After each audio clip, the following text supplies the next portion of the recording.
ni sebelum kita memulakan forum perdana Ehwan Islam yang bertajuk Muhasabah dalam Musibah.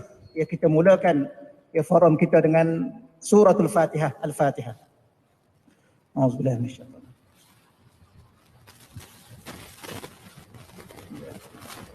Ihdinas siratal mustaqim, siratal ladzina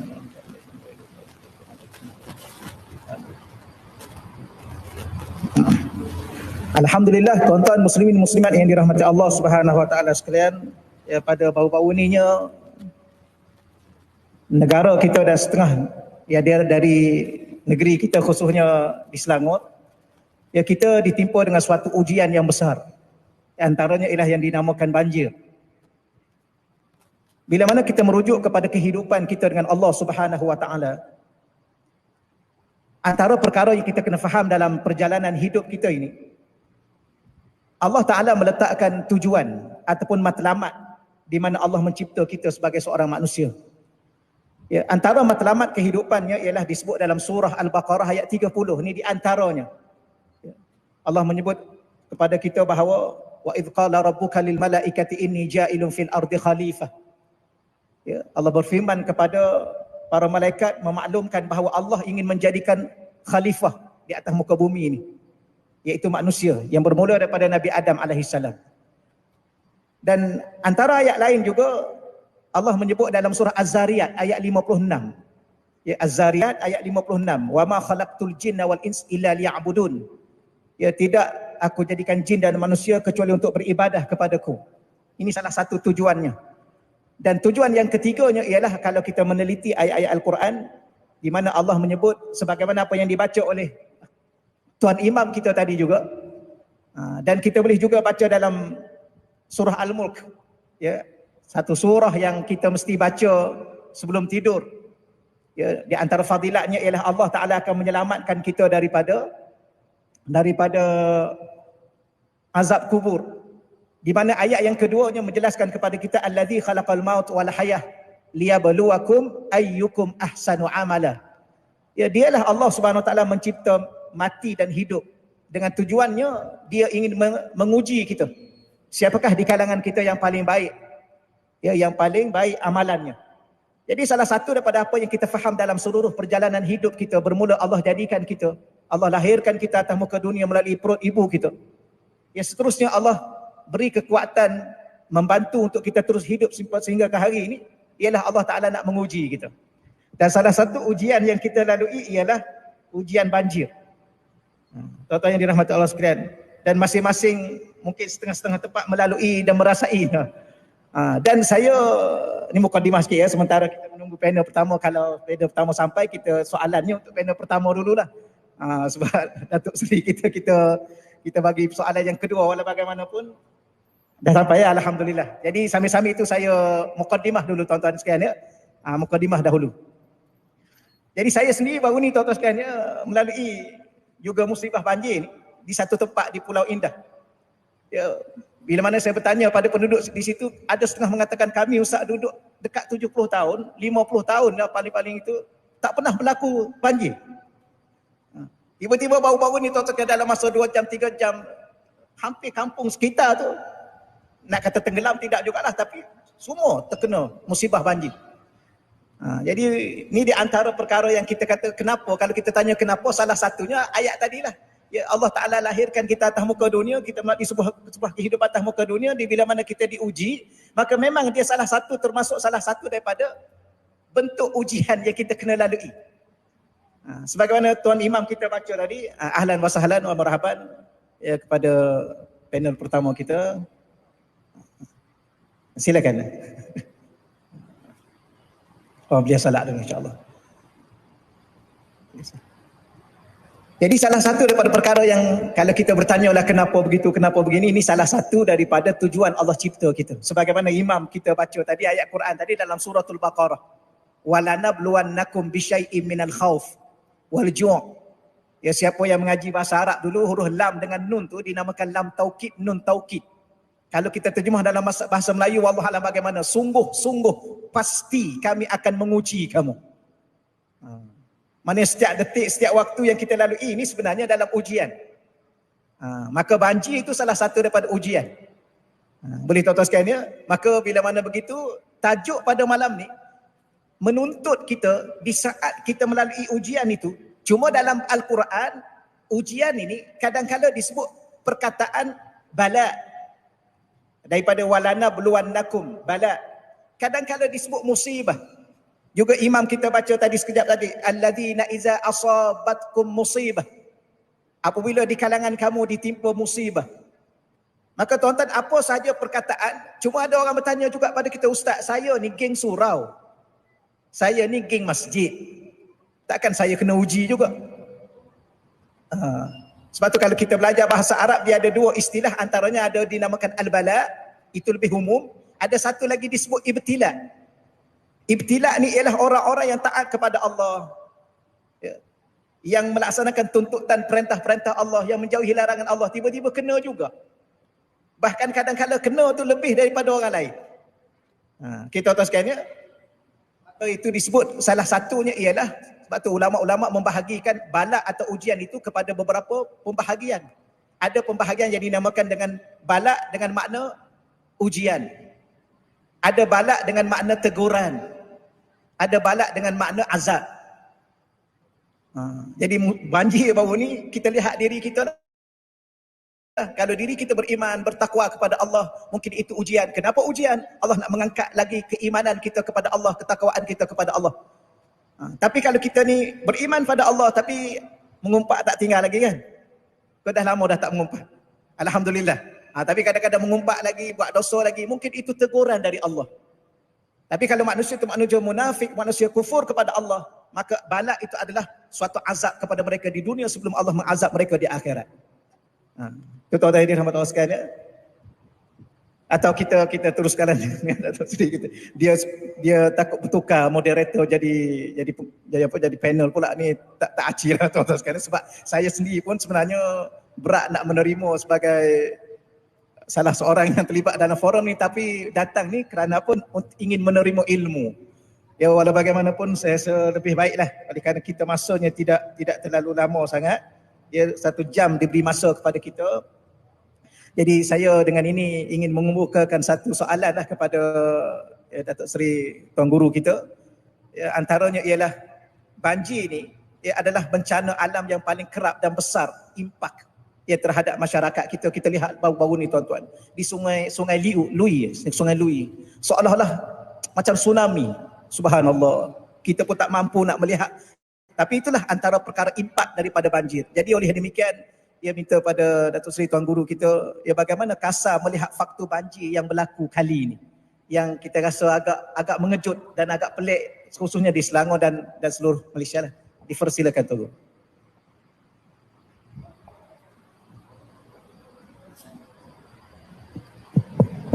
Bismillahirrahmanirrahim. Alhamdulillah Rabbil Alamin. Wassalatu wassalamu ala ashrafil anbiya'i wal mursalin wa ala alihi wa sahbihi ajma'in. Fadil Sani Bakri, moderator pada malam ini. Bahagia Fadil Ustaz Mak Dasuki. Kami ini sebenarnya sepupu belaka ni, tiga-tiga ni. Jadi forum malam ni forum 3 sepupu. Kalau masuk 4 pupu tu lain. Soalan yang ditanya ialah tentang isu banjir yang berlaku baru-baru ini pada pandangan kementerian. Banjir ini kali pertama ke berlaku atas dunia ni? Bukan. Dia bukan perkara pertama dan dia bukan perkara yang terlalu besar. Sejarah yang paling besar banjir zaman Nabi Nuh AS.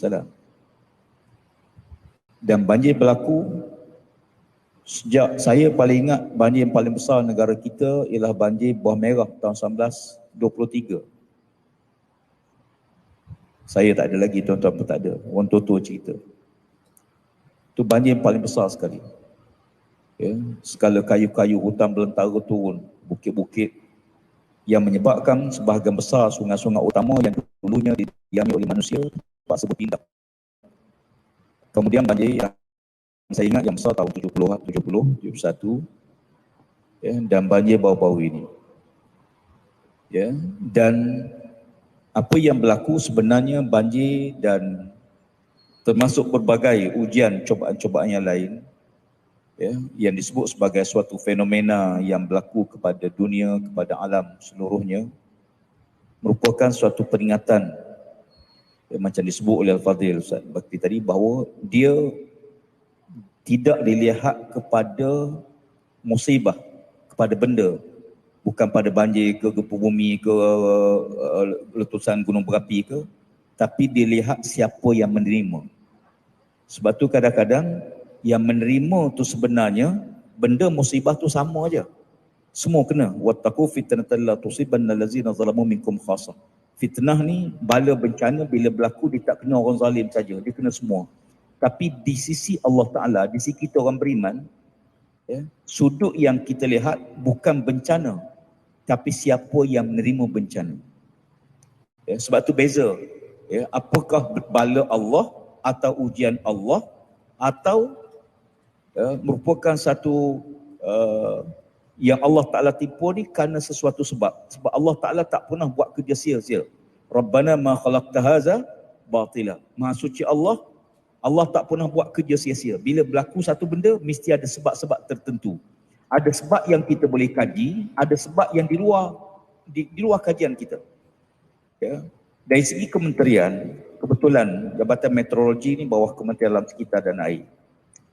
Sebelum fenomena banjir baru ni berlaku, dipanggil ribut ataupun hujan kepala air di Yan, Kedah. Ya, dan dia kesannya pun besar dan ada kematian. Kalau ikut Jabatan Meteorologi, ya, kawasan yang akan ditimpa hujan tu bukan di Yan, ya, tapi di kawasan di Kulim, ya, kawasan Kulim.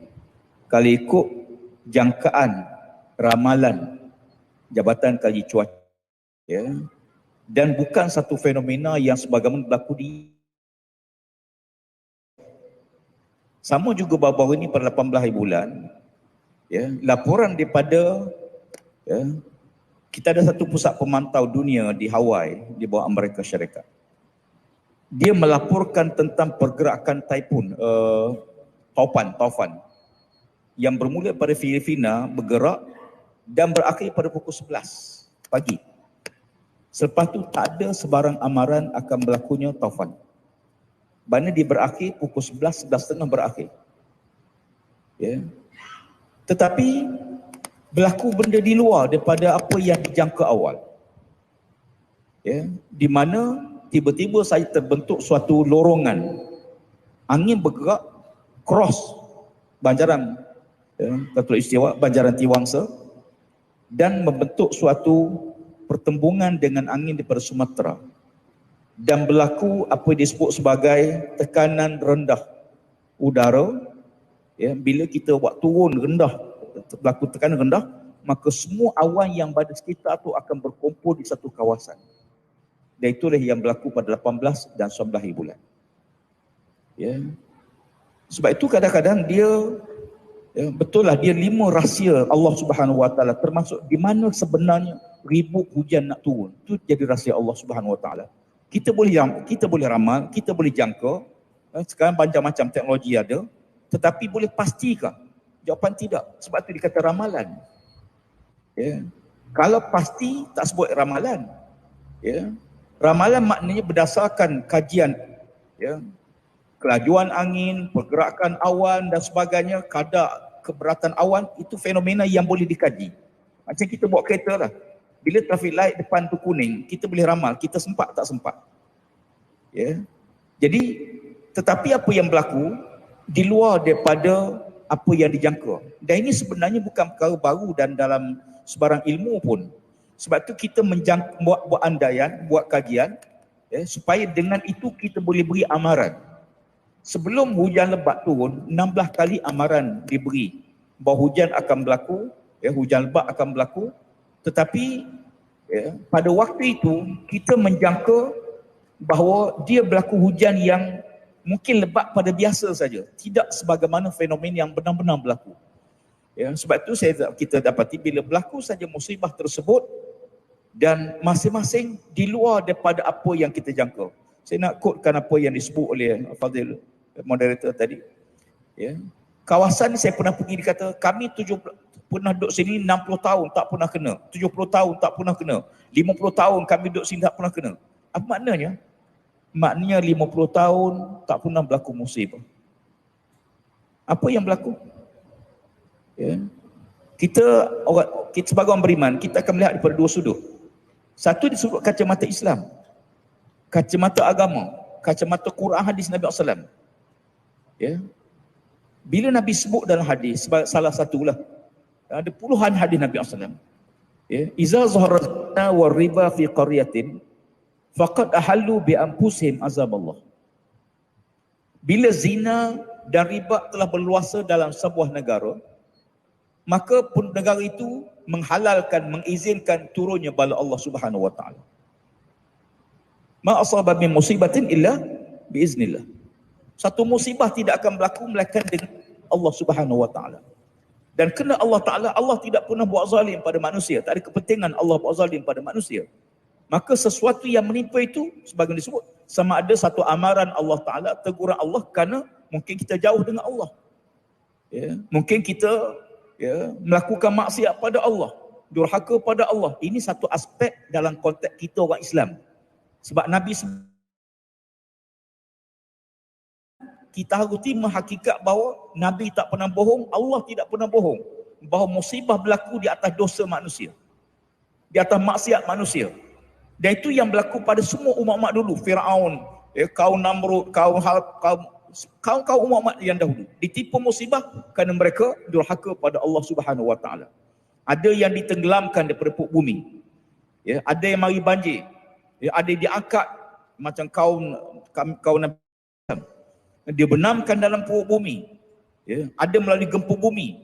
Ya, dan ada datang katak yang banyak, belalang yang banyak memakan tumbuhan, dan hujan darah daripada langit. Dan semua tu fenomena yang pernah dilalui oleh dunia sebenarnya. Sebab tu bagi dalam konteks kita, saya melihat itu aspek yang pertama. Yang kedua, dari sudut fizikal, ya, kita akui bahawa kita boleh buat benteng, kita boleh dalamkan sungai, kita boleh buat, ya, kita berjangka. Di Malaysia sekarang ni kita setengah-setengah kawasan kita buat 500 ARI, 150 ARI, 500 tahun. Dalam tempoh 50 tahun, banjir paling besar tahun berapa? Maka kita hadkan level tu. Katalah level kita kena tinggikan dia punya beban dia, ya, 10 kaki. Sebab itulah paling tinggi 10 kaki. Pada adatnya sungai tak akan limpah. Tapi siapa boleh jamin? Tiba-tiba baru ni sekarang kita buat RI untuk 200 tahun. Dengan berlaku musibah baru ni, ada tempat yang 100 tahun dan purata kita ambil 200 tahun. Maknanya kita jangka dalam tempoh 200 tahun dia boleh selamat pada adatnya. Tapi siapa boleh lawan apa yang dikehendaki oleh Allah Subhanahu wa taala. Ya. Jadi sahabat-sahabat sekalian, saya suka melihat dalam konteks, ya, disebut tadi kementerian dalam sekitar ni, kebetulan JPS bawah kami, Jabatan Meteorologi pun bawah kita, ya, dan banyak agensi bawah kita. Ya, daripada awal sebelum berlaku kita boleh buat jangkaan-jangkaan melalui Jabatan Meteorologi. Bila berlaku musibah, maka kita kena selamatkan. Ada beberapa faktor yang kadang-kadang di luar kawalan. Contoh baru-baru ini, ya, panjang sikit, bila kita paksa guna pam sebab ada kawasan-kawasan yang air, parah kawasan tu lebih rendah daripada sungai, terpaksa pam keluar, ya, dan kita paksa pam. Tetapi bila paras air lebih tinggi, ya, aliran elektrik bahaya penduduk, TMB terpaksa buat potongan. TMB terpaksa potong tenaga. Ya. Kalau tak potong bahaya. Ya. Orang nak pergi selamat tu takut bahaya kegiatan elektrik. Tapi resikonya bila dia tamat trek, pam alih fungsi. Ya. Jadi itulah saling kait antara satu kes dengan kes-kes yang lain. Ya. Jadi apapun kepada kita, ujian ni bukan saja untuk orang yang tipu musibah. Ujian kadang-kadang Allah uji itu untuk yang tak ditimpa musibah. Ya. Sebab tu, ya, susah senang sakit sebagainya ialah merupakan ujian daripada Allah Ta'ala kepada kita. Dengan itu kita diberi pahala oleh Allah. Dengan itu kita diampun dosa oleh Allah. Dengan itu kita akan diangkat darjat oleh Allah. Atau dengan itu Allah Subhanahu wa taala merahmati, mengganti lebih baik daripada kita, kepada kita. Wallahu a'lam. Baik, alhamdulillah. Itu pandangan yang diberikan oleh Tuan Guru Datuk Seri kita berkait dengan sudut pandang yang boleh kita fahami dari sudut pandangan kasar. Sebagaimana yang disebut tadi bahawa kita sebagai orang yang beriman kepada Allah, kita kena melihat dua sudut. Satu sudut hubungan kita dengan Allah sebagai seorang hamba, satu sudut dalam batas ikhtiar kita. Sebab tu Islam ni dia memberitahu pada kita, hidup kita ni ada dua yang kita kena faham. Satu dinamakan hidup al-hayah al-ikhtiyariyah. Hidup yang Allah bagi kita kemampuan ikhtiar, kemampuan usaha. Maka selagi mana kita mampu, kadar-kadar kemampuan kita untuk kita usaha melalui ramalan cuaca, melalui bantuan-bantuan dan segala apa yang kita boleh buat, kita juga kena faham satu sudut lagi dinamakan al-hayah al-ijbariyah. Hidup yang nak tak nak, suka tak suka, Allah akan uji kita dan ada waktu-waktunya kita tidak mampu untuk apa? Untuk melakukan usaha dan ikhtiar tadi. Bahkan kita menerima dengan redanya. Walau bagaimanapun redha tidaklah redha tanpa kita usaha dan ikhtiar. Alhamdulillah kita telah bersama dengan panel pertama kita pada malam ni. Ahlan wa sahlan Fadil Ustaz Ahmad Dasuki Abdul Rani.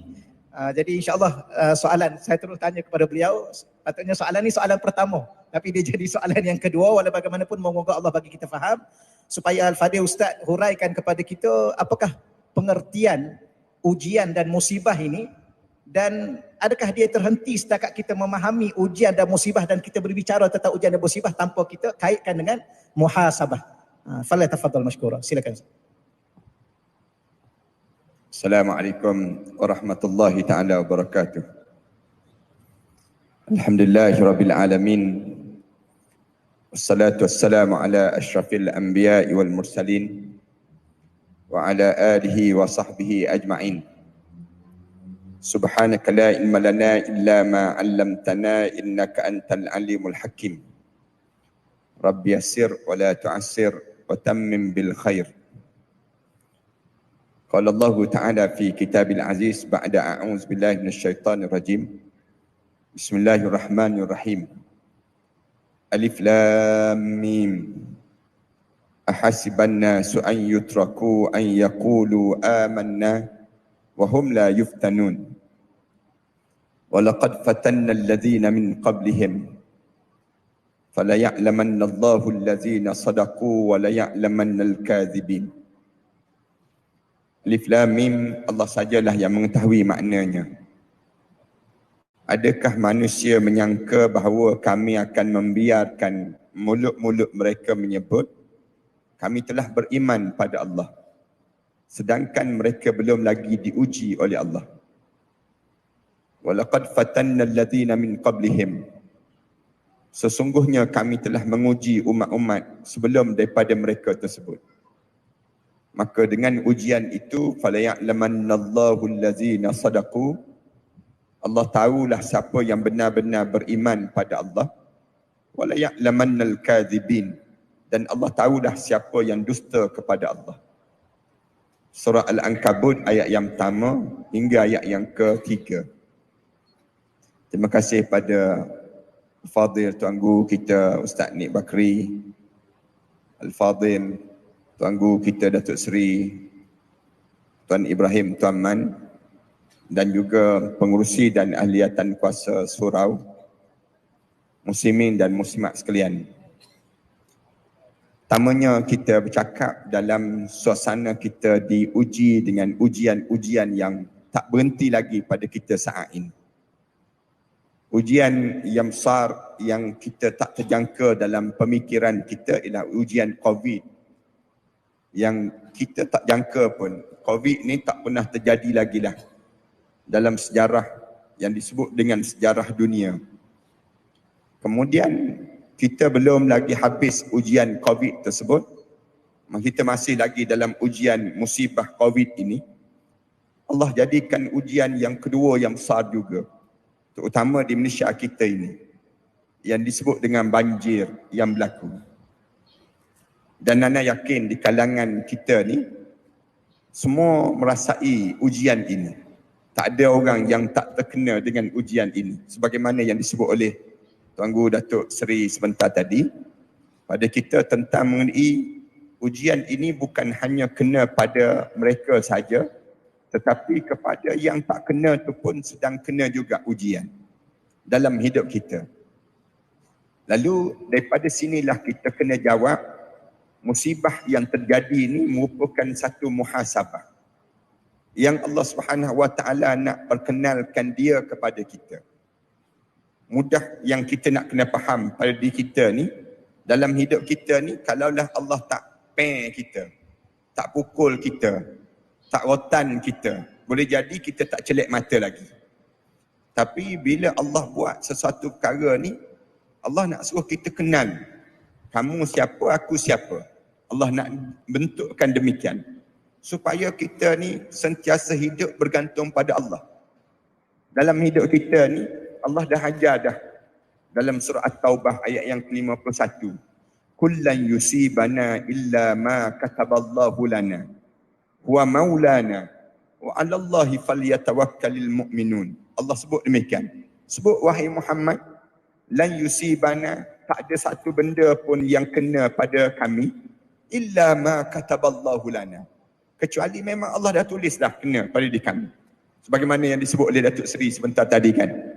Gambaran bagaimana kita macam mana pun tak nak bagi kena hujan, tak nak kena ribut dan sebagainya. Tapi datang bertembung yang disebut dengan angin tu yang menyebabkan turun juga hujan di kawasan tersebut. Maknanya kita ni usaha bagaimanapun, kerajaan besar mana pun, tak ada lagi kerajaan yang boleh menahan kekuasaan yang disebut dengan kekuasaan Allah. Ini satu cara tauhid. Nak timbulkan dalam diri kita ni keyakinan hidup bahawa kita ni hidup dalam keadaan dicipta oleh Allah dan Allah tu mencipta kita. Dan kita ni sudahnya kita akan dikembalikan pada Allah.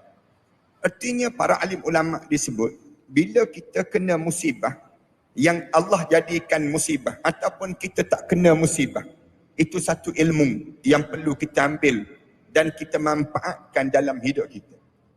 Ilmu yang besar dalam hidup kita ni, misal contoh COVID. COVID ni kan, lama dah Allah dah bagi tahu dalam Al-Quran bahayanya yang disebut dengan syaitan, bahaya jahatnya syaitan. Orang kita tak nampak bahaya jahatnya syaitan. Orang kita, dia tak rasa bahawa syaitan ni jadi bahaya. Tapi bila Allah jadikan COVID, kenapa orang kita jadi takut pula dengan COVID? COVID tak nampak, syaitan tak nampak. Dua-dua ni tak nampak. Dua-dua tak nampak. Tapi kenapa yang kepada COVID kita berjaga-jaga? Kita berjarak dengan COVID. Tapi dengan yang disebut dengan syaitan, kenapa kita tak berjaga-jaga? Kenapa kita tak sentiasa ingatkan dalam diri kita ni bahawa bahaya syaitan? COVID ni, bahaya-bahaya dia, kalau habis kemuncak lah, kena jahatnya COVID ni, kita kena COVID, kemuncak dia mati kita. Ini ujian dengan COVID. Tapi jahat syaitan, kemuncak dia masuk neraka kita. Tak cara Allah nak ajar pada kita. Banyak ilmu yang Allah nak ajar dalam ujian musibah yang Allah jadikan. Orang kita ni kalau kita tak pakai face mask ni kan, ramai orang kita marah. Datang masjid, datang surau tak pakai face mask. Orang kita marah. Kenapa? Nanti berjangkit dengan orang lain. Nanti kena ada, senang akan terjadi yang disebut dengan apa dia? Pengudaraan ini akan berlaku kena pada orang lain pula. Tambah dengan Omicron ini pula. Tambah dengan Delta dan sebagainya yang ada ini sendiri. Yang menyebabkan orang kita kata, tolonglah vaksin. Tolonglah pakai face mask. Tolonglah minta supaya kita buat demikian. Tapi kenapa kalau orang tak tutup aurat, kita tak ada seorang pun yang marah? Orang tak tutup aurat kan? Kenapa kita tak marah? Kamu tak tutup aurat. Kamu tak ingat ke bahaya tak tutup aurat ni? Kenapa orang kita, bila orang kita buat maksiat, kita tak marah? Tak marah. Patutnya bila dia buat maksiat, dia mengundang yang disebut dengan musibah. Bila kita buat maksiat, tentu dah sebagaimana disebut oleh Datuk Seri sebentar tadi pada kita, Allah turunkan bala. Dan jelas ayat dalam Al-Quran surah Al-Ankabut ayat yang ke-40. Allah sebut fakullan akhazna bizambi. Semua yang terjadi ini kerana dosa-dosa yang kamu buat. Allah sebut demikian. Benda yang terjadi dalam hidup kamu ni aku ambil daripada dosa. Dosa-dosa tu dipanggil umpan kepada turunnya musibah. Turunnya ujian dalam hidup kamu. Apa dia? Faminhum man arsalna alaihi hasibah. Ada di kalangan kami yang telah kami jadikan hujan batu jatuh di atas kami, mati bergelimpangan di kalangan kamu sebelum daripada ini. Wa minhum man akhadhatus sayhah. Allah sebut ada di kalangan kami yang kami telah rentakkan nyawa dia dengan petir-petir yang menyambar di kalangan tubuh badan mereka sehingga pecah gegendang telinga mereka tersebut. Wa minhum man khasafna fil ard. Ada di kalangan kami yang telah kami belahkan bumi, kemudian kami tenggelamkan mereka dalam muka bumi. Wa minhum man aghraqna. Dan ada di kalangan kami yang telah kami gelombangkan air yang besar yang menyebabkan berlaku tsunami, mati bergelimpangan di kalangan kami. Wa ma kana Allahu liyazlimahum. Allah sebut Allah tak buat khianat pada mereka. Wa ma kana Allahu liyazlimahum. Allah guna aku sekali-kali tak buat khianat pada mereka.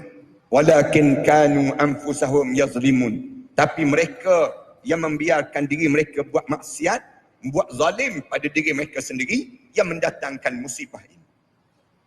Para hadirin sekalian, maknanya bila Allah bagi pada kita ni ujian dalam hidup, saya, kemudian moderator Datuk Seri, semua ni kena ujian.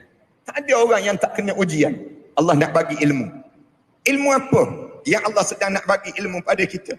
Ilmu menyedarkan diri kita sebagai hamba dan nak ajar dia adalah pencipta. Wa 'alallahi falyatawakkalul mu'minun. Allah sebut demikian. Allah nak bagi ilmu yang besar dalam diri kita ini sendiri. Yang pertama.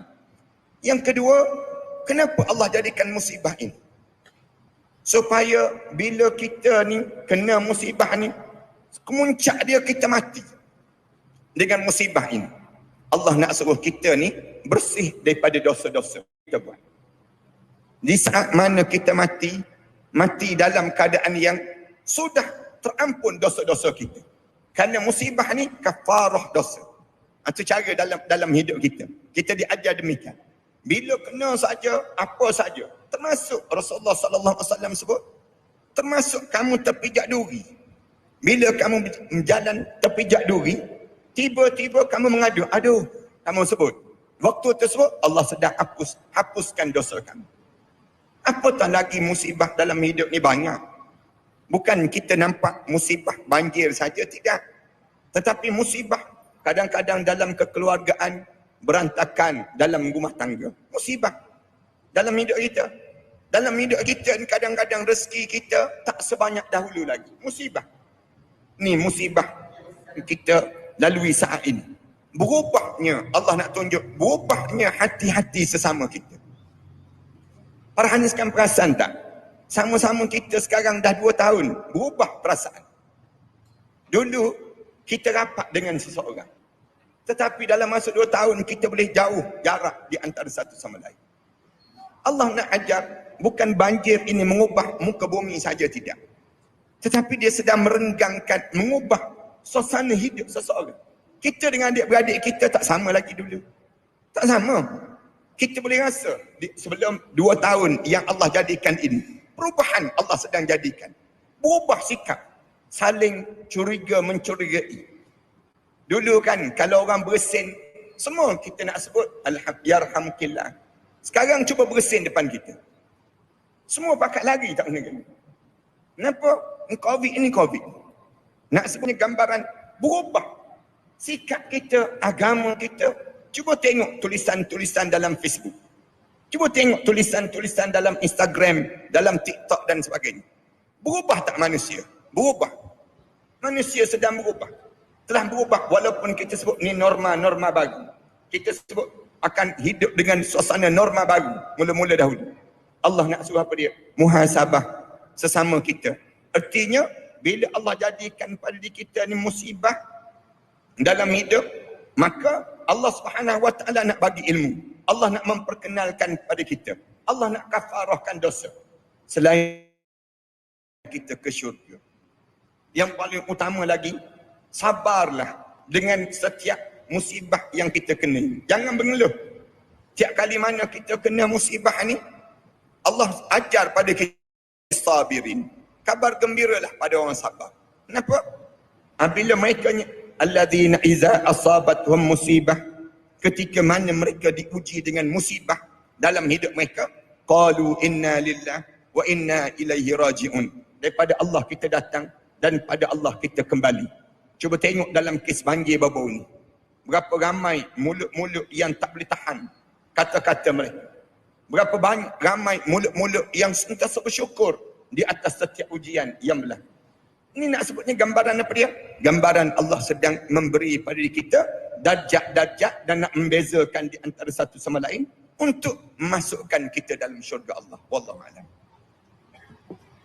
Ya, Alhamdulillah, ya, suatu pencerahan yang begitu sekali menyentuh semua sudut kehidupan kita dari sudut sebagai seorang yang Muslim, yang mukmin.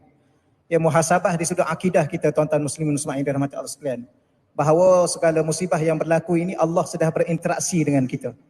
Allah menyayangi kita untuk menyedarkan bahawa kita mesti kembali kepada Allah. Ya, inna lillahi wa inna ilaihi raji'un. Yang kedua, musibah dari segi hidup bersyariat. Ya, sebagaimana Datuk Seri sebut tadi, ada sebab.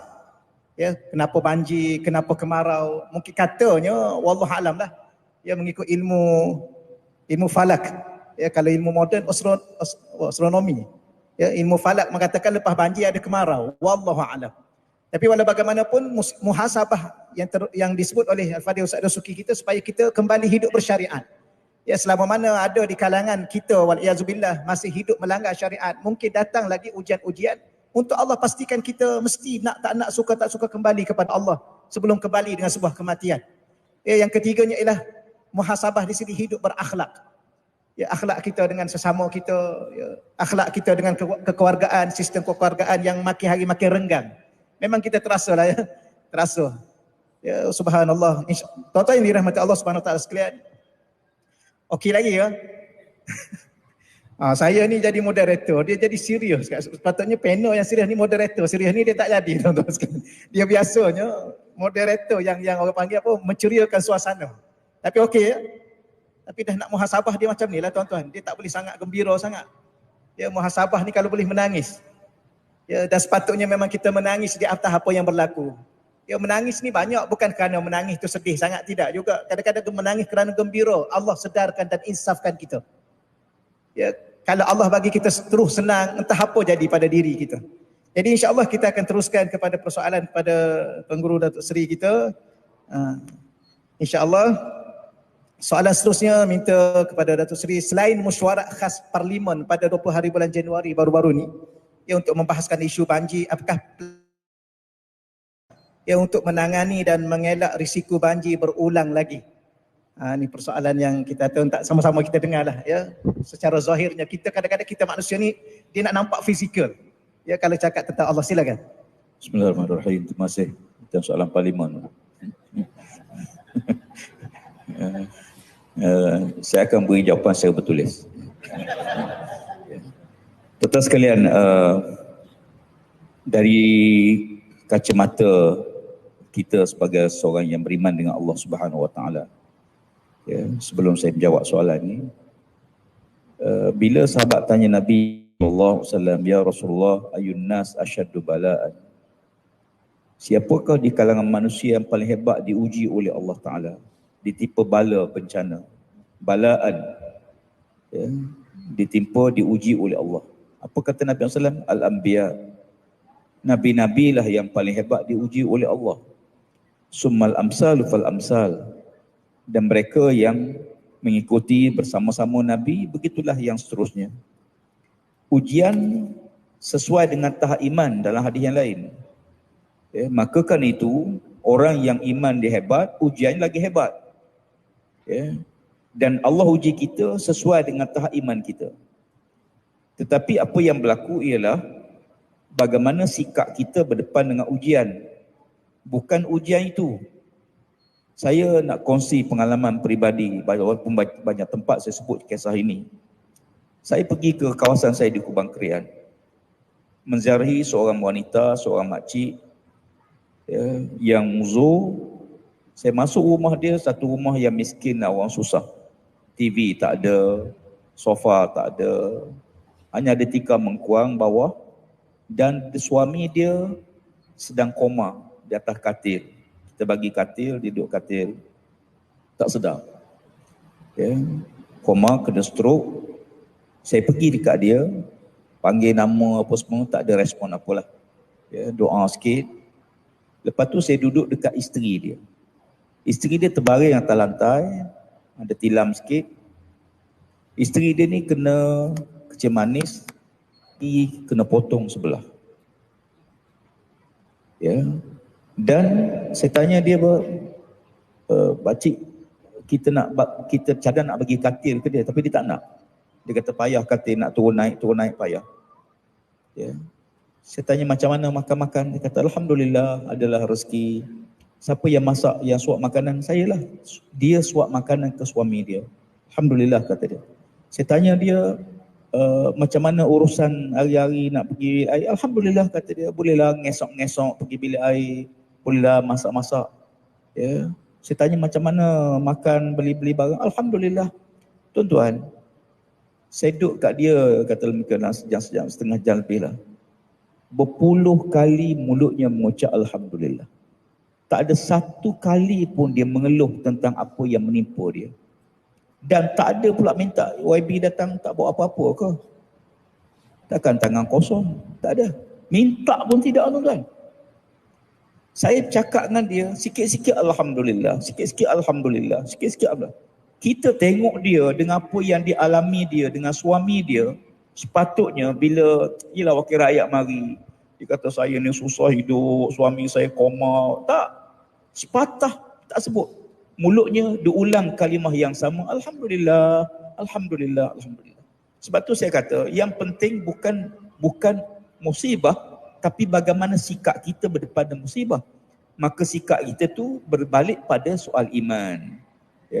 Dia tak boleh lari daripada itu. Sebab manusia tak boleh berpura dengan Allah Subhanahu Wa Taala. Bila berlaku COVID, positif. Bila seorang kena positif, sikap dia berubah pasal apa? Sebab dia rasa penyakit ni boleh bawa kematian pada dia. Cuba dia kena kurak. Ataupun penyakit gatal. Dia lain. Jadi, bila berlaku musibah, di peringkat kementerian, balik pada soalan tadi, kita mengambil kira tentang usaha kerajaan, memang usaha nak minimalkan impak bencana. Kita tidak boleh menolak bencana. Itu bukan kuasa kita. Yang disebut tadi tu. Tak ada negara dunia yang boleh menolak bencana. Amerika walaupun negara maju, berapa banyak kes negara dia. Dengan ribut taupannya, dengan berbagai-bagai bencana berlaku negara dia. Sekarang COVID Amerika 1.3 juta sehari. 1.3 juta yang positif sehari. Tapi maknanya musibah kita tak boleh lah. Cuma apa yang boleh buat dalam konteks kerajaan, kita cuba minimalkan kesan dia. Sebab bila berlaku bencana baru-baru ini, bilion kerugian. Tapi boleh tak kita minimalkan? Kita jangka boleh dengan andaian. Kalau kita andaikan bahawa banjir naik 10 kaki, kita boleh buat dia punya untuk mengelak mengurangkan bencana kepada tahap tersebut. Mungkin ban kena tinggi 20 kaki supaya air tak limpah. Mana-mana tempat yang rendah kita pasang. Jadi di pihak kementerian, kita ambil kira dalam sampai tahun 2100 JPS mengandaikan membuat unjuran peruntukan lebih kurang 230 bilion ringgit. Apa khabar? Macam memang, tapi boleh jamin? No. Tapi kita boleh kurangkan. Contohnya sekarang kita perlu banyakkan takungan air supaya di kawasan yang biasa kena, sekurang-kurangnya ada tempat air nak lari ke mana. Sebab manusia dia kadang-kadang, bila Allah sebut Al-Quran, Zaharal fasadu fil barri wal bahri ma kasabat aydin nas. Yuziquhum ba'da allazi amilu la'allahum yarji'un. Ya. Allah Ta'ala sebut dalam Quran ya, bahawa ditimpa musibah, ya, berlaku kerosakan dan di lautan disebabkan ya, manusia duk fikir jalan dia lalu je, dia tak fikir jalan air nak lalu. Ya, disimin semua. Ya, menyebabkan air sepatut serat dalam bumi, air dia tak boleh serat dalam bumi. Ya, tanah yang sepatutnya jadi pond, jadi kawasan takungan, ditambus. Akhir air nak pergi ke mana? Ya, air ni, hujan sungai ni, waktu tak ada apa-apa, tu tengok dia mengalir tenang, dia cukup tenang. Saya pergi baru depan banjir, tengok, Allah Rabbi, wahai sungai, tak sangka kamu baik, nampak bagus je. 2 hari lepas, sungai yang sama, sungai ni lah juga yang meranakkan semua rumah, semua bangunan. Ya. Sebab apa? Sebab manusia duk fikir dia mengubah struktur. Allah Ta'ala bila dibuat muka bumi ni tuan-tuan, ya, Allah sebab waktu al-mizan, Allah tak perimbangan. Allah tataraw fil mizan. Jangan ganggu perimbangan. Sekarang perimbangan bumi diganggu. Bila perimbangan bumi diganggu, maka fenomena bumi dah tak stabil. Dulu bukit, gunung ni Allah buat sebagai pengimbang supaya dia stabil. Tapi bila orang parah bukit, orang tambun semua tanah, hutan ditebang ikut suka hati, ya, dan fenomena kena terima hakikat. Allah kata Allah timpakan ini untuk kamu rasa apa yang kamu buat. Ya. Bukan kita nak menyekat pembangunan, tetapi kita kena lestarikan pembangunan. Kita tak boleh sekat penerbangan balak. Ya. Balak terbang tak apa. Ya. Sekarang ni seolah tak boleh terbang balak. Balak boleh terbang. Tak salah terbang balak. Ya. Dan kita ya, pantau supaya penerbangan mesti ikut hak yang dibenarkan, kaedah yang betul, lestarikan. Seluruh dunia terbang balak. Ya, mana ada negara yang tak balak? Negara maju dia tak ada balak dah. Ya. Sekarang balak dah jadi bala. Ya, pasal apa? Kerana tak ikut peraturan. Mungkin penerbangan kawasan zon penampan. Ya. Zon penampan di kawasan sepanjang sungai tak boleh terbang balak, tapi sekarang sapu sebagai contoh. Jadi bukan peraturan, tapi penguatkuasaan kepada peraturan. Dan manusia, ya, ketamakannya melampau. Hingga akhirnya tak impak kepada alam sekitar. Sekarang ni bila fenomena berlaku ni, tahun daripada revolusi perindustrian 1870 sampai tahun 2000, parah kepanasan dunia, suhu dunia naik 1.1 darjah Celsius. Dan menjelang tahun 2050, dunia tak boleh terima kepanasan 1.5 darjah Celsius. Sekarang ni ketakutan dunia takut naik 4 darjah Celsius sampai tahun 2050. Yang baru ni dibuat di persidangan di COP. Ya, 26 baru ni. Macam mana seluruh dunia? Pasal apa? Kalau naik 1.5, beberapa negara dunia akan tenggelam. Bandar-bandar akan tenggelam. Sebab pasal apa? Ais di kutub utara selatan akan cair dan parah air laut akan naik. Naik 3 kaki, berapa banyak bandar akan tenggelam. Ya, hakisan pantai luar biasa akan berlaku. Tak cukup dengan 100 bilion nak tampung. Ya. Dan ini fenomena yang sedang berlaku. Jadi akhirnya setiap negara kena bagi komitmen supaya pastikan kepanasan dunia dapat dikawal. Takut berapa? Takut naik 4 darjah Celsius. Neraka berapa darjah Celsius? Kerana manusia takut dengan fenomena alam. Ya. Sebab tu dia berkait. Dia mesti ada kaitan. Ya. Sebab tu Allah tataraw fil mizan. Allah Ta'ala beri amaran, jangan kamu ganggu perimbangan. Sekarang perimbangan muka bumi diganggu. Rosak tuan-tuan. Ya. Akhirnya kita paksa buat, Malaysia insya-Allah kita letak sasaran net zero kita 2050.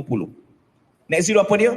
Pelepasan karbon dan bahan-bahan gas-gas yang menyebabkan kepanasan, ya, di greenhouse gas ni, ya, kita pantau supaya kita boleh offset.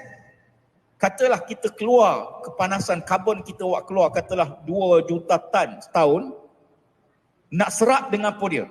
Alhamdulillah kita masih ada hutan. Hutan menyerap karbon. Ya, dan kita masih lagi terpaksa buat mitigasi. Sekarang ni lampu-lampu ni.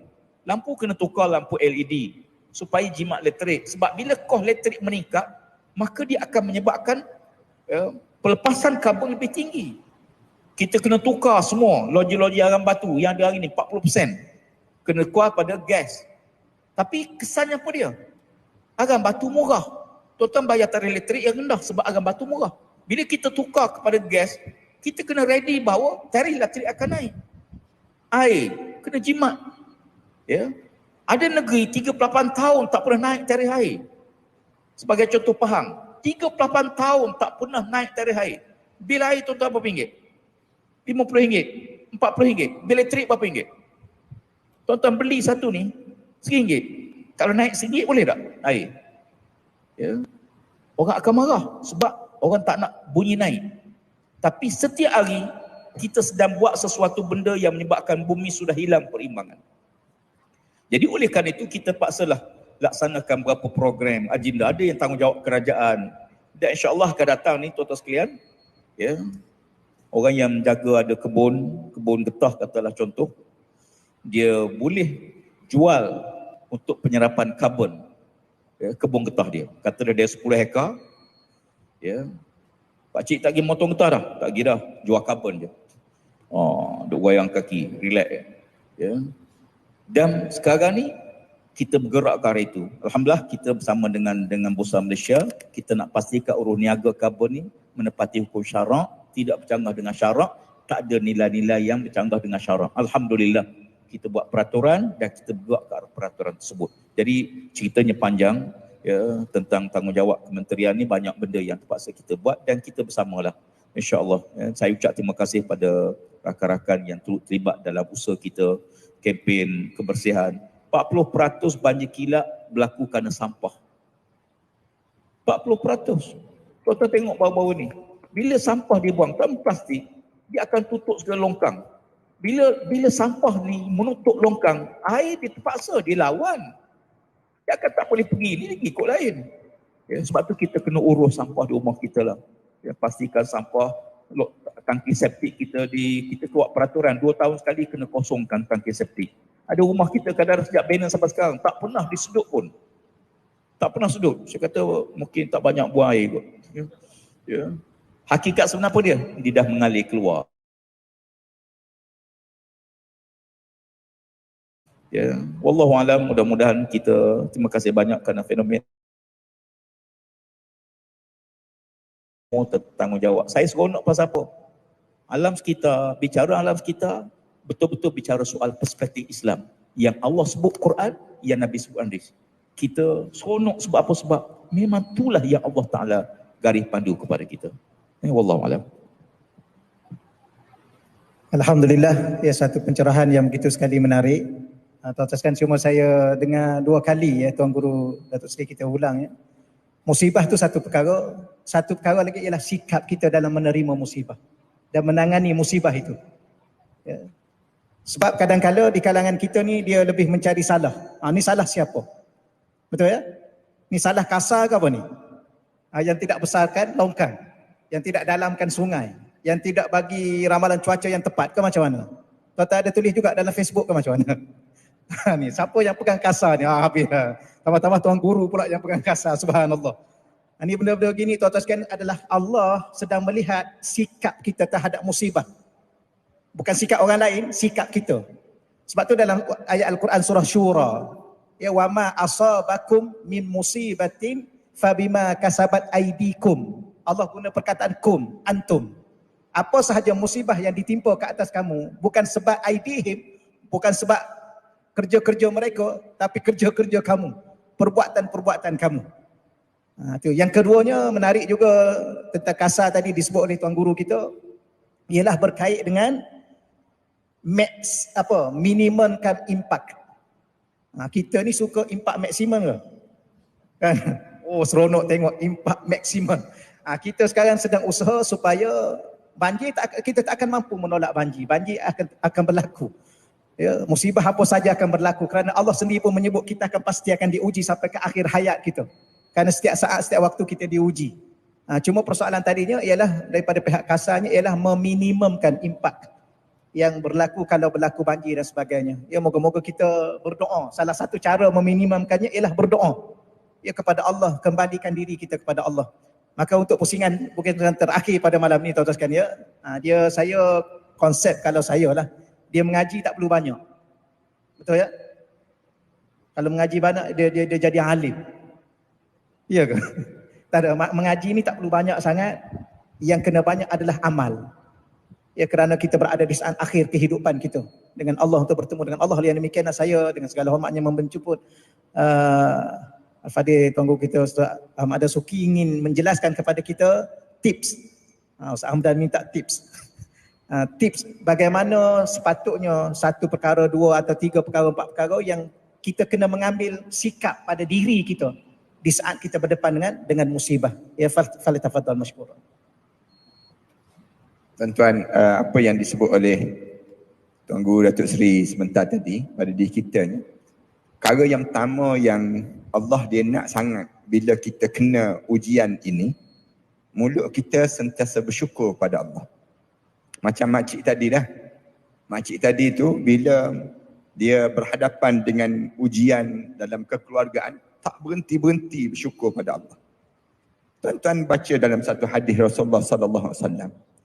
Rasulullah sebut ajaban di amril mu'min. Menjadi takjub dalam hidup orang mukmin. In amrahu lahu khair. Semua yang terjadi dalam hidup dia, semuanya jadi cantik, jadi baik pada diri dia. In asabatud darra sabara, fakana khairan lah. Kalau dia kena musibah, dia sabar. Itu yang terbaik dalam hidup dia. Wa in asabatul khaira syakara, fakana khairan lah. Kalau dia kena ujian-ujian yang memberi nikmat dalam hidup dia, dia syukur pada Allah. Itu pun yang terbaik dalam hidup dia. Rasulullah sebut, walaisa zalika illa al-mu'min. Tak akan terjadi perkara demikian. Mesti dia orang mukmin. Orang mukmin je yang belajar, mulut dia tak berhenti daripada sebut alhamdulillah, alhamdulillah, alhamdulillah. Dan bila kita sebut alhamdulillah dalam musibah yang kita lalui, saya sebut ni dalam bentuk musibah yang umum, musibah dalam kekeluargaan ataupun musibah diri sendiri. Diri kita ni. Kadang-kadang kan orang kita bila tahu-tahu dia kena COVID, dia jadi down perasaan dia. Dia jadi rasa, aku ni pengotor betul sampai kena COVID. Aku ni jahat ni kerana tak ada orang nak dekat dengan aku. Dia jadi perasaan demikian. Ni orang yang kena COVID kan, dia akan rasa demikian. Tambah-tambah orang pula tahu, engkau kena COVID, jangan dekat-dekat dengan aku. Dia akan sebut demikian. Tapi di saat tersebut, apa yang perlu kita buat? Syukur. Syukur ni di antara tip yang utama dalam hidup orang mukmin. Allah dah sebut dah, la in syakartum la azidannakum. Kalau kamu syukur, aku akan tambah lagi. Allah tak sebut tambah apa dia, tapi Allah sebut aku akan tambah pada diri kamu. Tapi Allah sebut wala in kafartum. Tapi Allah pesan, kalau kamu kufur, bila kena musibah tak sembahyang. Kena musibah kamu tak tutup aurat. Kena musibah kamu dah langgar syariat. Kamu kufur dia. Inna azabi lasyadid. Azab aku amat pedih. Azab yang aku sediakan pada diri kamu ni amat pedih. Kerana ujian ini untuk menjadikan diri kamu terbaik di sisi Allah Subhanahu Wa Taala. Itu yang pertama. Yang kedua, bertahanlah dengan kesabaran. Dalam hidup kita ni kena berlatih sabar. Sabar tu, macam mana sabar? Imam Ghazali sebut, pada 3 keadaan sabar. Sabar waktu mana taat, sabar waktu mana susah, sabar waktu mana senang. 3 ni Imam Ghazali ajar pada kita, sabar sepanjang masa. Berlaku zaman Rasulullah, ada seorang perempuan yang dia menangis di atas kubur dia. Dia menangis esak-esak. Rasulullah lalu kawasan kubur tu. Bila Rasulullah lalu, Rasulullah pergi tengok perempuan ni menangis, meraung, mengatap di atas kubur ni. Pukul kubur ni. Lalu Rasulullah sebut, ya ummah, isbirillah wattaqi, ittaqillah wasbiri. Rasulullah sebut, ibu, Rasulullah sebut, takwalah pada Allah dan sabarlah. Rasulullah sebut demikian pada dia. Paling ibu tersebut, perempuan tu paling pandang Rasulullah. Dia pun sebut terus, ilaika anni. Kamu ni siapa dengan aku? Dia sebut. Innaka lam tusab bi musibati. Kamu sedaplah cakap sedap. Yang kamu tak kena macam aku kena, dia sebut. Aku ni yang menanggung, engkau tak menanggung. Dia sebut demikian. Dia tak kenal Rasulullah. Falam ya'rifhu Rasulullah sallallahu alaihi wasallam. Dia tak kenal ni Rasulullah yang nasihat pada dia. Rasulullah bila dia sebut begitu, ilaika anni, pergi jauh kamu dengan aku. Dia halau Rasulullah. Rasulullah pun paling terus jalan terus. Jalan, tinggalkanlah ibu tadi. Rasulullah tak sebut aku ni Rasulullah. Rasulullah tak bagi tahu yang aku ni sedang mengajar kamu. Tapi Rasulullah pergi jauh. Bila Rasulullah pergi jauh, datang seorang sahabat Anas bin Malik radhiyallahu anhu, disebut innahun nabi sallallahu alaihi wasallam. Kamu tahu tak ibu, yang ibu halau tadi tu nabi. Nabi pun kena halau. Nak sebutnya, kita ni kalau kena tarik tauliah tu biasa je lah. Kalau Rasulullah pun kena macam tu. Padahal dia ni orang perempuan Islam zaman Rasulullah, tak kenal Rasulullah. Bayang, dalam hidup kita ada orang yang macam tu. Kemudian dalam keadaan yang demikian, ilaika anni, dia halau sebut tu Nabi. Bagi tahu Nabi saja, tergamam dia. Allah, dia kata tak tahu. Nabi dia sebut, tolonglah tunjuk sikit kat mana rumah Nabi. Boleh tak tunjuk kat kami mana rumah Nabi? Lalu dia ditunjuklah rumah Rasulullah. Dia pun pergi rumah Rasulullah. Dalam hadis tersebut, falam yajidhu bawabin. Rumah Rasulullah tu tak ada pengawal rupa-rupanya. Tak ada bawab dia panggil. Kalau orang Arab Mesir, dia tahulah bawab ni. Ana belajar dekat Mesir dengan Ustaz Ni Bakri. Terkenal ada bawab dia panggil. Bawab ni maknanya penjaga bangunan tu. Dan setiap rumah yang bangunan tu, dia kena bayar pada bawab ni tiap-tiap bulan.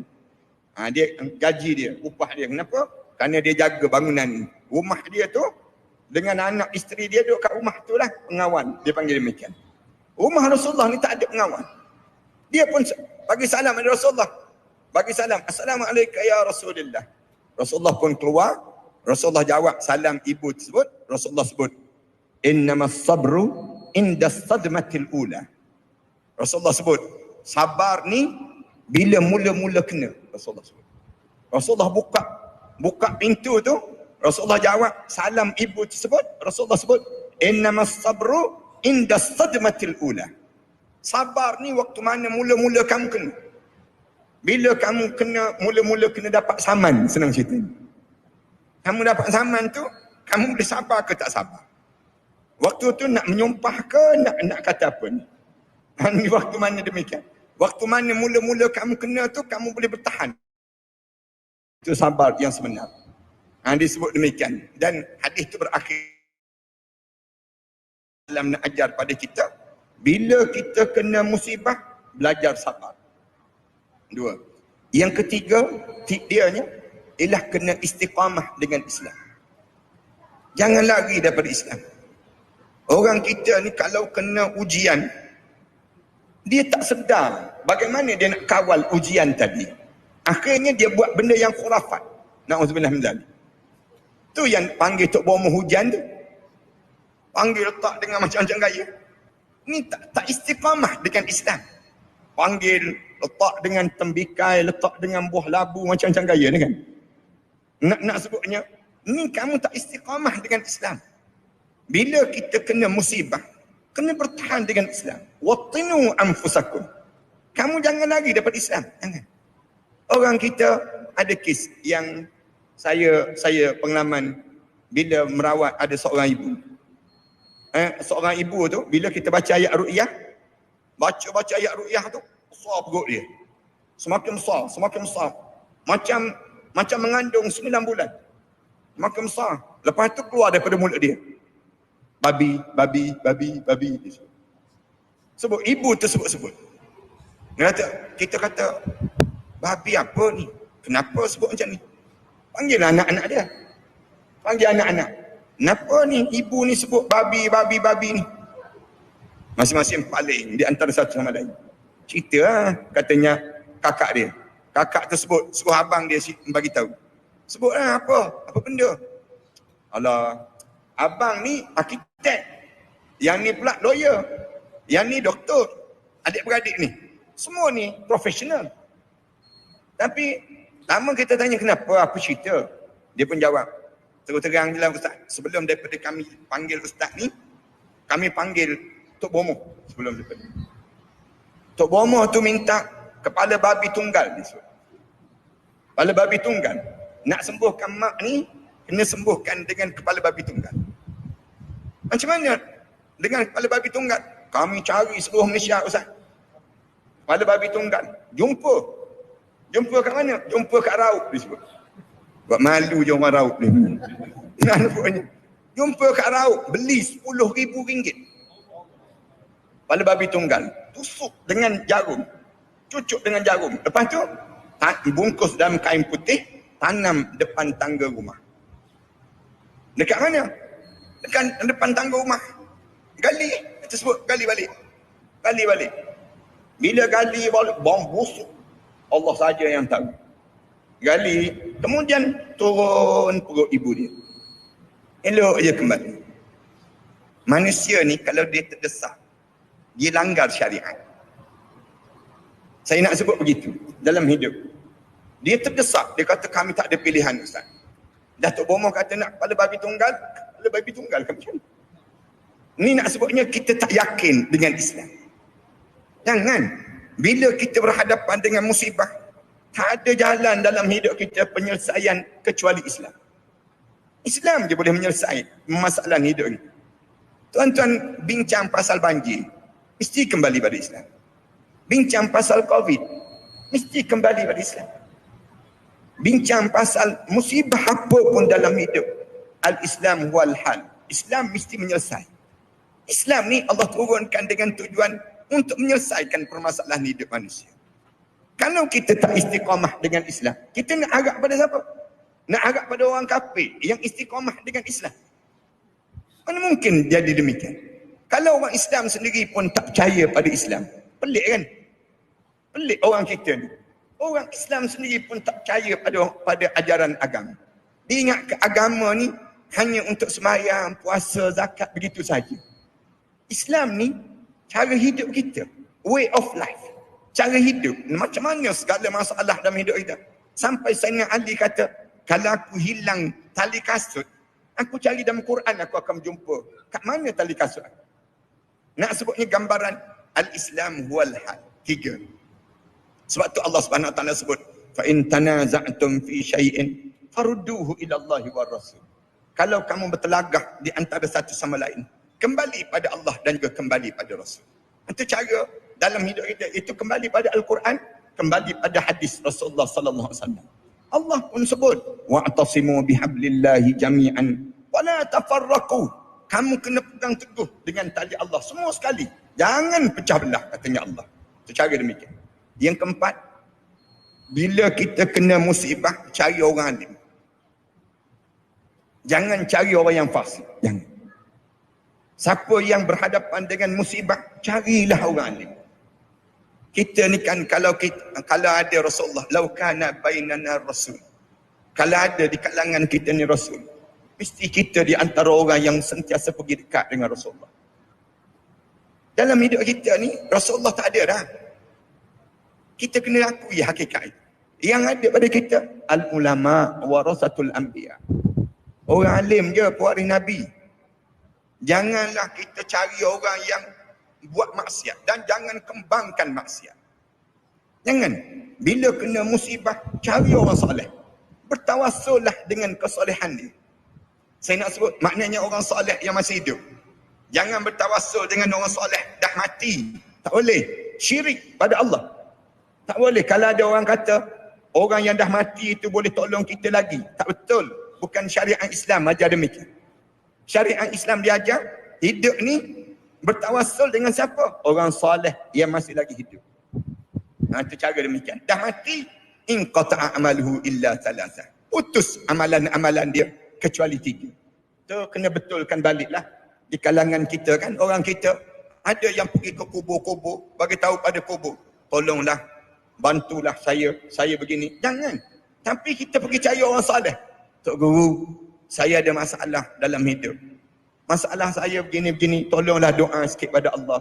Biar Allah dengar doa Tok Guru. Oleh kerana kesolehan Tok Guru, Allah dengar, doakan untuk saya. Tu cara dalam hidup kita. Jangan jauh dengan orang alim. Bila habis dah benda tersebut, orang alim ni dah tak ada dah. Itu tanda kita berada pada saat dunia nak kiamat. Allah mati dah orang-orang alim. Tak ada lagi dah orang-orang alim. Maka di saat mana ada orang alim ni, jangan dicerca, jangan dimaki, jangan terlibat dengan orang kafir yang mencerca dan maki para alim ulama. Kita biar kita duduk dengan orang soleh. Jangan kerja kita ni, orang kita ditulis dalam Facebook, ni bukan ulama, ni ular dalam semak. Sedap je dia tulis. Ni ustaz ni bukan boleh pakai, ni penunggang agama. Sedap je dia sebut. Di antara kamu dengan doa ustaz ni mana besar di sisi Allah? Sekali je ustaz ni angkat tangan doa, bergegar arasy Allah. Doa kamu tu nak naik satu tingkat pun tak lepas. Beza dipanggil. Orang alim ni dia ada kelebihan yang tersendiri. Walaupun dia ni ada kelemahan tersendiri, tapi kelemahan itu tidaklah menjadikan dia hina dina di sisi Allah dibandingkan dengan kami. Itu cara demikian dalam hidup kita. Orang alim ni dia ada kedudukan yang tersendiri di sisi Allah. Man adzali waliyan faqad adzantuhu bil harb. Allah sebut dalam hadis kursi, dia disebut siapa yang berani buat khianat pada wali-wali aku, orang-orang salih di kalangan aku, faqad adzantuhu bil harb. Aku istiaf perang dengan orang tersebut. Allah sendiri sebut, aku akan perang dengan siapa yang lawan orang-orang yang disayangi di sisi Allah. Siapa orang alim tu? Kita. Kita semua ni kena jadi orang alim. Tuan-tuan janganlah tuan-tuan kata, tak boleh ustaz. Saya ni nak jadi ustaz pun tak boleh. Baru nak start dia sebut. Saya ni tak ada harapan nak jadi orang alim. Tak boleh. Kita kena. Dalam hidup kita. Semakin berusia, semakin soleh. Semakin berusia, semakin alim, semakin banyak ilmu yang kita belajar. Tuan-tuan buat apa lepas maghrib dalam hidup kita? Lepas maghrib kita, takkan tengok Tom and Jerry juga kita. Lepas maghrib dalam hidup kita, nambahlah ilmu dalam hidup kita dengan menambahnya yang disebut dengan umur kita. Bila kita menambah ilmu, naiklah kedudukan kita. Yarfa'illahu alladhina amanu minkum walladhina utul ilma darajat. Allah sebut demikian kan? Semakin kamu belajar, semakin Allah angkat darjat. Darjat. Dan darjat kita ni sampai 100 darjat. 100 darjat. Tuan-tuan bayang, syurga Allah sediakan sampai 100 tingkat. 100 tingkat. Tingkat yang ke-99 tu, tak boleh nak cerita dah, hebat ni. Tuan-tuan baca dalam hadis Rasulullah cerita tentang syurga tingkat yang pertama. Syurga tingkat yang kedua. Sampai yang ketiga tu tak boleh nak cerita dah. Sebut gambaran terlalu hebatnya Allah sediakan. Nak sampai ke tingkat Firdaus yang disebut demikian. Kita mesti dalam hidup kita jadi demikian. Sehingga kan bila kita berhadapan dengan ujian, kita akan jadi sabar. Sabar maksudnya kita teguh dengan agama Allah. Kita tak lari dengan perintah Allah. Bila kita berhadapan dengan ujian, dengan keadaan yang kita dibantu dan ditunjukkan jalan-jalan macam mana kita nak berhadapan dengan ujian demikian. Wallahu a'lam. Ya, alhamdulillah. Ya, satu pencerahan tips bagaimana kita melalui ujian. Cuma nak tekankan satu perkara lah yang paling besarnya, istiqamah dengan Islam. Walaupun ujian ditimpa kepada kita dalam soal apa sekalipun, dalam bidang apa sekalipun, istiqamah dengan Islam sehingga kita bertemu dengan Allah. Ya, sebagaimana ya ayyuhallazina amanu taqullaha haqqa tuqatih wa la tamutunna illa wa antum muslimun. Tuan-tuan, ni mengikut pengalaman saya kali pertama jadi moderator di sini. Ni pengalaman pertama saya moderator di sini. Jadi saya nak skip satu pusingan sebab saya nampak wajah-wajah tuan-tuan begitu sekali memahami apa yang sedang dibicarakan, iaitu soalan tidak akan dibuka. Sebab saya nampak pada wajah tuan-tuan begitu sekali khusyuk, alhamdulillah. Jadi saya terus pusingan terakhir nak bagi kepada Tuan Guru Datuk Seri kita untuk kesimpulan yang terakhir. Dipersilakan.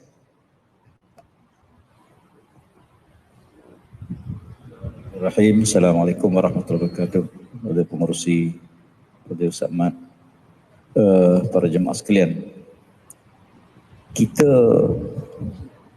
Kita hanya boleh dekat dengan Allah waktu susah kalau kita ingat pada Allah waktu kita senang. Kalau waktu senang kita ingat pada Allah, waktu susah kita akan lebih jauh pada Allah. Ya. Sebab tu disebut, ingatlah pada Allah waktu kita senang, semoga Allah ingat pada kita bila kita susah. Sebab tu kita jumpa hadis Nabi. Nabi sebut, kadatil fakri ayyakuna kufra. Hampir-hampir orang fakir jadi kafir. Sepatutnya bila dia susah, dia dekat dengan Allah. Sebab tu tuan-tuan jangan pelik. Bila mari musibah, tuan-tuan tengok. Kalau azan, waktu tsunami di Aceh, sekitar masjid Aceh tu ialah masjid Baitur Rahman tu, ialah kemah-kemah. Waktu azan subuh 2 orang je sembahyang. Sama juga. Sebab apa? Sebab kita tak mungkin boleh berubah dalam setiap waktu. Sebab tu konsep yang disebut tadi lah istiqamah dengan amalan. Wa ahsin kama ahsanallahu ilaik. Buat baiklah kamu pada makhluk Allah sebagaimana Allah buat baik pada kita, bukan sebagaimana orang tu baik pada kita. Ya. Sebab itu yang paling penting, bila berlaku musibah, kita tengok kita. Pasal apa? Saya memang mak saya ajar sejak kecil, bila berlaku satu perkara, jangan salahkan orang. Cuba tengok apa kita buat. Ada tak kesalahan pada hari ini? Ada dosa kita buat? Sebab Allah nak ampun dosa. Atau cari-cari mungkin tak ada dosa pada hari berkenaan, tak ada dosa secara zahir, mungkin Allah nak ampun dosa kita atau nak kadak kita. Sebab tu yang penting ialah kita sentiasa baik sangka dengan Allah Subhanahu Wa Taala.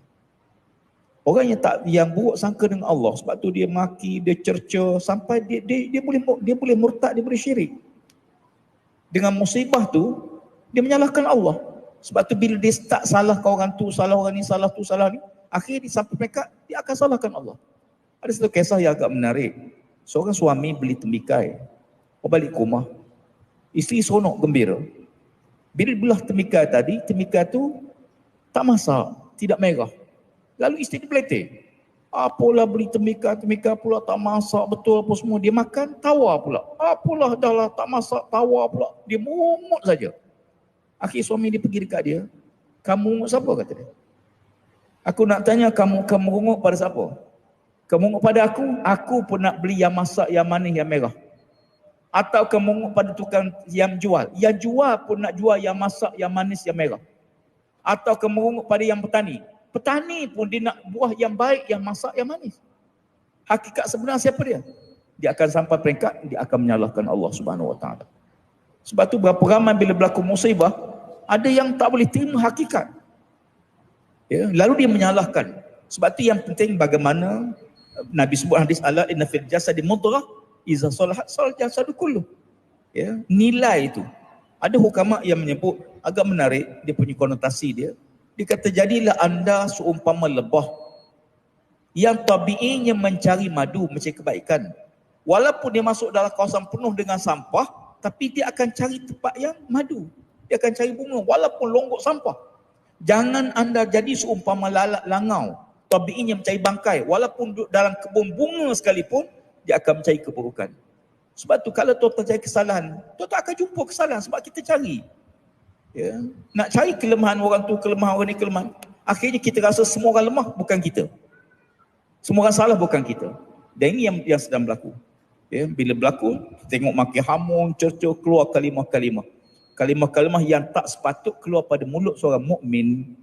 Ya, tulisan dia cerca, makin hamun. Ya, kalimah-kalimah yang memang tak wajar keluar pada mulut orang beriman. Ya, tapi kenapa keluar? Dia akan keluar apa yang sedang disembunyi oleh hati, maka akan dikeluar oleh lidah kita dan sebagainya. Ya, sebab tu saya nak simpulkan bahawa pentingnya kita istiqamah dengan amalan. Ya, tuan-tuan, ada amalan yang kita kena jaga, jangan tinggal lah. Jangan tinggal. Ya, susah macam mana menjaga. Contoh, ya, kalau bab semayang jangan tinggal tahajud, walaupun sekadar 2 rakaat jangan tinggal.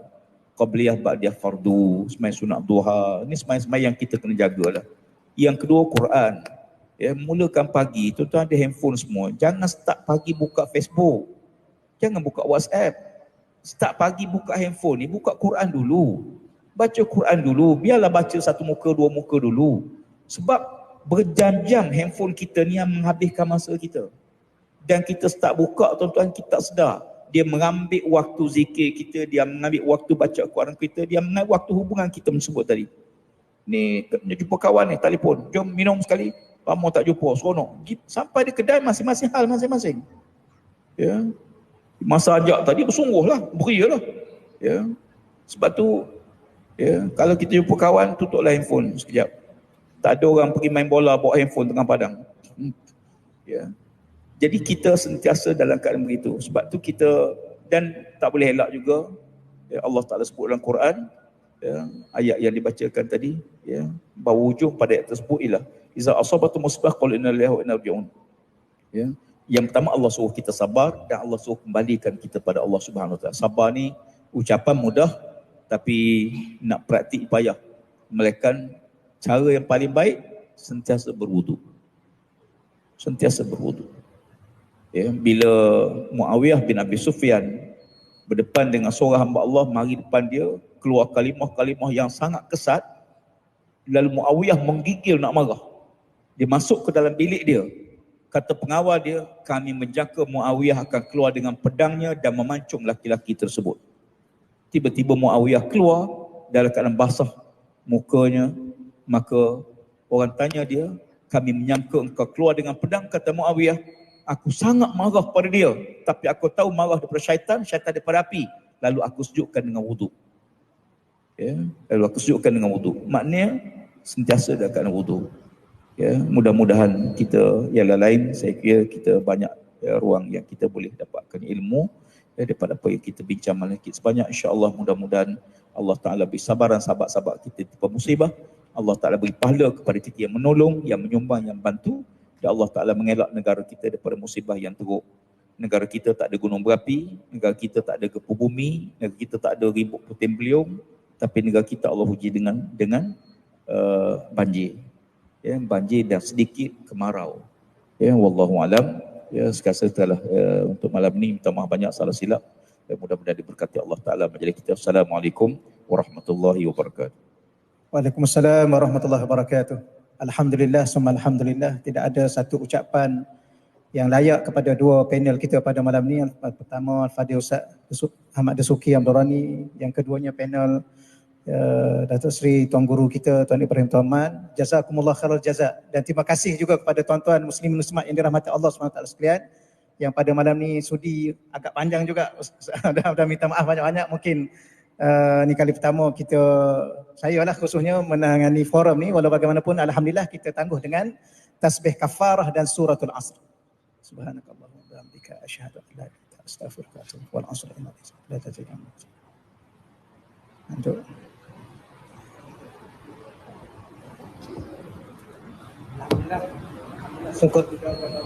Alhamdulillah.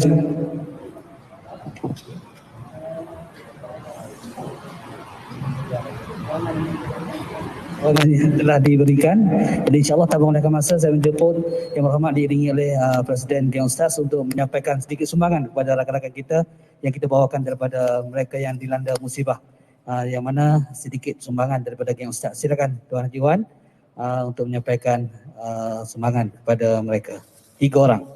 Dan untuk makluman tuan-tuan, Geng Ustaz juga sentiasa setiap minggu melaksanakan program-program ini di mata-mata, dan insya-Allah disilakan situ tadi bawa beras tu, bawa barang-barang tu ke sana.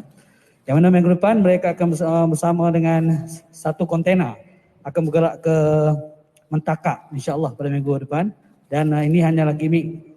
Silakan bangsa ke bandir kita yang diuji oleh Allah, Muhammad bin Ismail, silakan. Ada Muhammad bin Ismail. Dia salah seorang guru dan jago orang asli tuan, hebat ustaz ni, guru kita ni.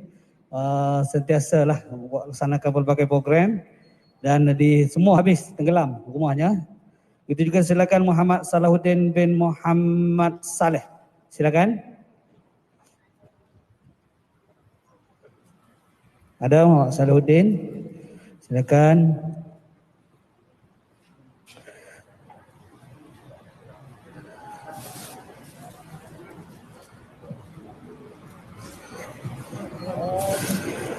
Dan seterusnya wakil daripada Bebanting Yang mana Muhammad Ridwan bin Roslan? Ada? 3 sajalah. Okey, kita mulai. Dan ramai lagi. Cuma malam ni gimmick dan seterusnya. Kami jemput silakan Adiwan menyerahkan inilah baju sukarelawan kita. Dan tuan-tuan nampak baju ni, inilah geng-geng ni, geng Ustaz lah, bergerak. Jadi silakan Presiden Geng Ustaz untuk menyampaikan baju pada Presiden Yang Berhormat Menteri kita. Yang mana insya-Allah Yang Berhormat pun akan bersama dengan Geng Ustaz turun. Jadi insya-Allah mudah-mudahan.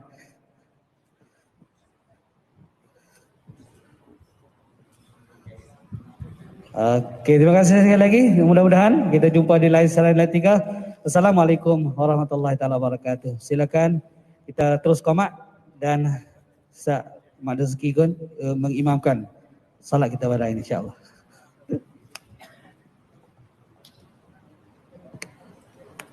Boleh clear ke kamera.